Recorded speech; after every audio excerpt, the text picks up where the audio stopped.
How to download Construction Simulator on PC. So if you want to download Construction Simulator on your PC, then what you need to do is first you just need to simply go with your search on your browser and search for Construction Simulator. And after that, scroll down and here you will have the Steam option. You just need to simply click on it and you can log into your Steam on your browser. Or if you have the application itself, you can simply open up your application and go with the search, which is on the top right.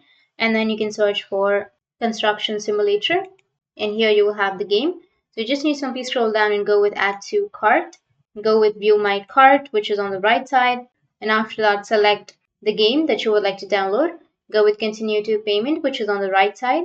And select your payment method and go with Continue again. And after that, go with PayPal and continue. And after paying for the game, then you will have the download option right here and you can download the game. So that's how you can download Construction Simulator on your PC. And if you have any questions, feel free to comment below. Thanks for watching.